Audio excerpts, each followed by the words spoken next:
Villisca, Iowa, in the early summer of 1912 was much like any other small Midwestern American town. It was a place where families knew each other, where doors were often left unlocked, and where the rhythms of life were dictated by the seasons and the local church. The Moore family, Josiah, his wife Sarah, and their 4 children Herman, Catherine, Boyd, and Paul, were well-regarded members of this tight-knit community. They lived in a modest white house on East 2nd Street, a picture of ordinary, unassuming life. Sunday, June 9, 1912, began like any other Sunday for them, filled with the promise of fellowship and the simple comforts of home. Little did they know it would be their last. That evening, the Moore family, accompanied by 2 young friends of their daughters, Lena and Ina Stillinger, attended the Children's Day program at the Presbyterian Church. Sarah Moore had coordinated the event, and by all accounts it was a success, filled with recitations and music. After the program concluded, around 9:30 p.m., the group walked home together under the quiet night sky. They were a cheerful party, the children likely still energized from the evening's excitement. They chatted and laughed, making their way back to the Moore residence. This familiar journey, one they had made countless times, would tragically be the last for all 8 of them, a final, innocent walk into an unimaginable darkness that was waiting. The following morning, Monday, June 10th, the town began to stir, but something was amiss at the Moore household. Mary Peckham, their neighbor, noticed the unusual stillness. The Moores were early risers, yet the house remained silent, the curtains still drawn. Concern gnawed at her as the morning wore on. After her attempts to raise someone by knocking and calling out failed, and seeing no activity, Mrs. Peckham contacted Josiah Moore's brother Ross. The sense of unease was growing, a silent premonition hanging heavy in the summer air. No one could yet comprehend the horror that lay within those silent walls, a horror that would soon shatter Villisca's peace forever. Ross Moore arrived, and after also failing to get a response, he found a spare key, or some accounts say he forced the door. What he discovered was a scene of pure, unadulterated carnage. In the downstairs bedroom he found the bodies of Josiah and Sarah Moore. Upstairs in the children's rooms lay their 4 children and the 2 Stillinger girls.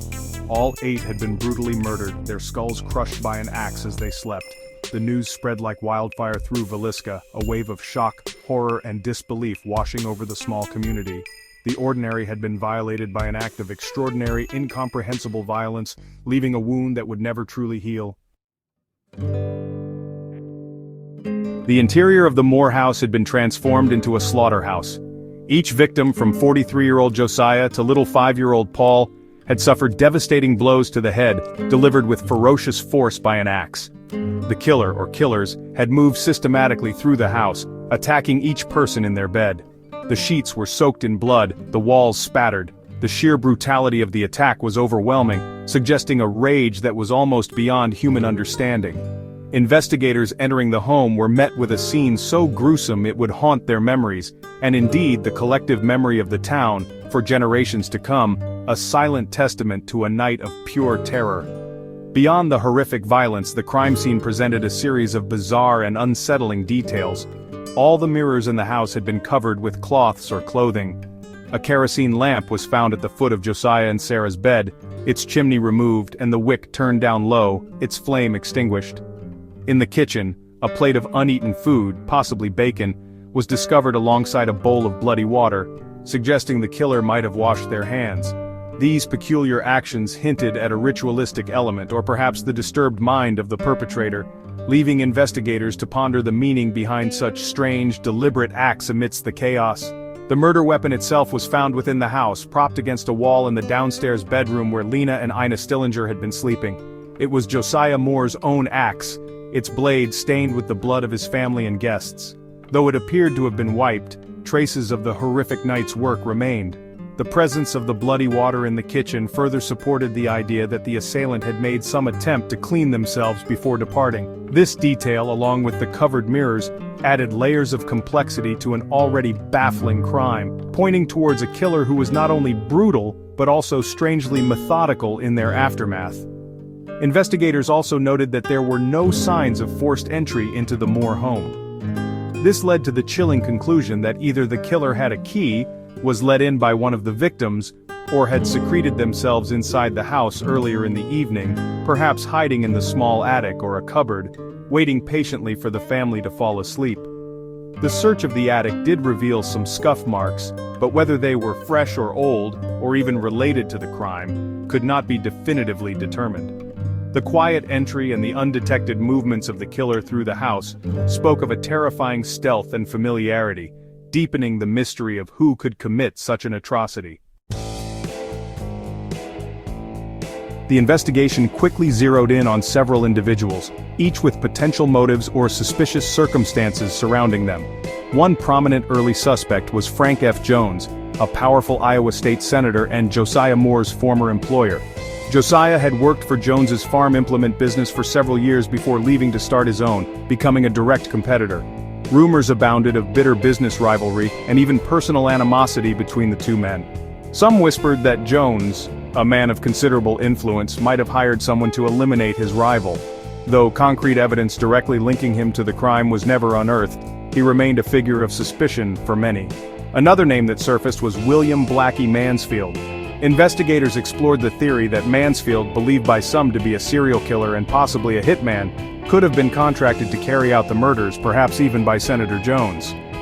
Mansfield was implicated in similar axe murders in other states around the same period, and an accusation was made by his own estranged wife. He had a verifiable alibi for the night of the Villisca murders, placing him in Illinois with payroll records to back it up. Despite this, he was arrested, and even faced a grand jury, but was ultimately released due to insufficient evidence, leaving his potential involvement a lingering question mark. Reverend Lynn George Kelly, an itinerant preacher who was in Villisca around the time of the murders, also came under intense scrutiny. Kelly was known for his eccentric behavior and had reportedly made unsettling comments about the murders. He even confessed to the crime at one point, though he later recanted, claiming he had been coerced or was mentally unwell. He was indicted for the murder of Lena Stillinger, but after a lengthy trial and a hung jury, a second trial resulted in his acquittal.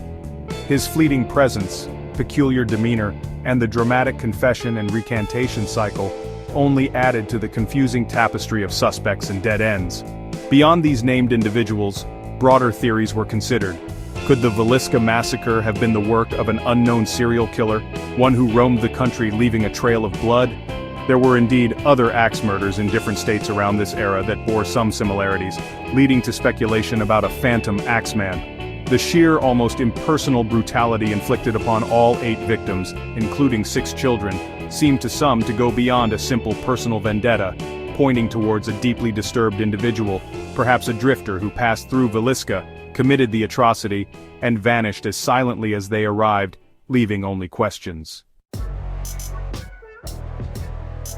More than a century later, the Villisca axe murders remain stubbornly unsolved, a chilling enigma in the annals of American crime. One of the primary reasons for this enduring mystery lies in the forensic limitations of the era and the compromised state of the crime scene. In 1912, forensic science was in its infancy. Fingerprinting was a relatively new technique and not widely or expertly applied. DNA analysis was unimaginable. The crime scene itself was quickly contaminated.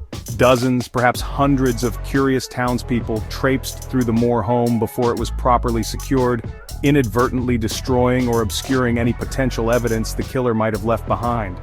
The investigation was further hampered by a lack of sophisticated techniques we take for granted today. Without advanced forensics, law enforcement relied heavily on eyewitness accounts, confessions, which proved unreliable in Kelly's case, and circumstantial evidence. The pressure to solve such a horrific crime was immense, leading to a flurry of theories and accusations, but little in the way of concrete proof. Several individuals were suspected, even charged, but no conviction ever stuck. The passage of time has only deepened the mystery, as potential witnesses have long since passed away, and any remaining physical evidence has degraded beyond use, consigning the case to the cold files. The impact on the small town of Villisca was profound and lasting. The murders shattered the community's sense of security and innocence, leaving an indelible scar. For decades, the house stood as a grim reminder of the tragedy. Today, the Villisca Axe Murder House is a tourist attraction, drawing paranormal investigators and dark tourists fascinated by its gruesome history. While some see this as a way of keeping the memory of the victims alive, others find it a macabre exploitation of a terrible event. Regardless, the town remains inextricably linked to that one horrific night in June 1912, its identity forever shaped by the unsolved crime. The Villisca Axe murders continue to fascinate true crime enthusiasts and historians alike. It is a case that embodies the perfect storm of an isolated horrific event, multiple plausible suspects, bizarre crime scene details, and crucially, no definitive resolution. It serves as a stark reminder of the darkness that can lurk beneath the surface of ordinary life, and the frustrating limitations of justice when faced with a cunning killer, or flawed investigative methods. The unanswered questions, who did it, and why, ensure that the Villisca story will be told and retold, a chilling campfire tale grounded in brutal reality, its shadows stretching far into the present day.